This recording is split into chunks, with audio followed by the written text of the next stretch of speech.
Saudi আরবে এক আদালত হয়েছে। আদালতে দুই ভাই ঝগড়া করছে। এক ভাই বলছে মাকে আমি রাখবো, আরেক ভাই বলছে না মাকে আমি রাখবো।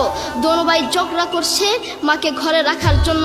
এরপর এক ভাই মাকে নিয়ে চলে যাচ্ছে, আরেক ভাই মাটিতে গড়া দিতে দিতে অবস্থা খারাপ।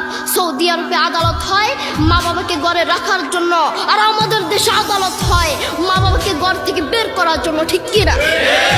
যুবক, তোমাকেই বলছি, তোমার বন্ধু তোমার আপন নয়, তোমার বউ তোমার আপন নয়, তোমার শ্বশুর শাশুড়ি তোমার আপন নয়।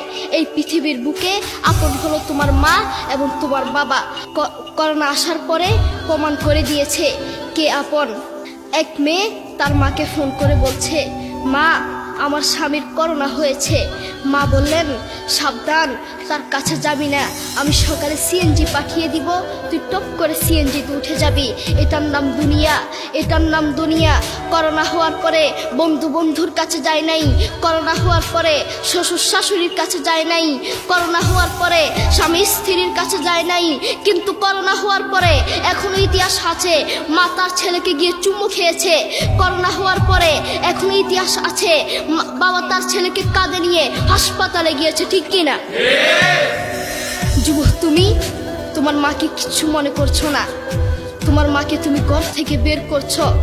ছেলে বিদেশ থেকে এসেছে, এসে শ্বশুর বাড়িতে গিয়েছে, তারা তাকে উল্টাপাল্টা বুঝিয়েছে। এখন বাড়িতে এসে সে বলছে, মা তুমি আমার টাকায় খাও, আমার ঘরে থাকো, আবার আমার বউকে পিটাও। এই কথা শোনার পরে কি কোনো মার কলিজা আছে? মা বাথরুমে গিয়ে আধা ঘন্টা কাঁদতে লাগলেন। কেঁদে অজু করে নামাজে দাঁড়ালেন।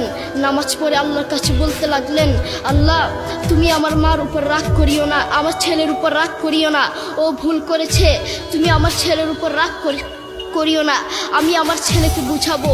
এরপর মা গিয়ে ছেলেকে বুঝাচ্ছেন, বলছেন বাবা তুমি আমাকে বের করে দিবা, সমস্যা নেই, তুমি আমাকে বের করে দিও, কিন্তু আমার একটা স্বপ্ন আছে। ছেলে বললেন কি স্বপ্ন বলেন? মা বললেন তুমি বাজারে গিয়ে একটা পাকা আম নিয়ে আসবা, এসে তোমার বুকের উপর রাখবা, সকালে উঠে ওটা আমি খাবো। এরপর ছেলে বললেন আচ্ছা ঠিক আছে।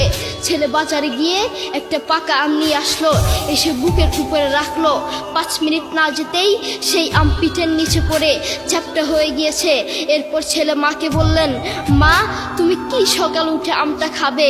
ওটা 5 মিনিট না যেতেই পিঠের নিচে পড়ে চ্যাপ্টা হয়ে গিয়েছে। এরপর মা চোখের পানি ছেড়ে বলল, বাবা আমি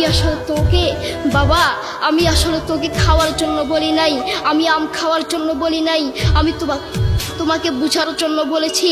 তুমি আজ একটা রাত এই আমটা রাখতে পারো নাই, আমটা বুকের উপর রাখতে পারো নাই, আর আমি সেই তোমার দুঃখিনী মা যে 1 বছর 2 বছর নয় 3 বছর নয় পাক্কা 5টা বছর এভাবে তোমাকে রেখেছি।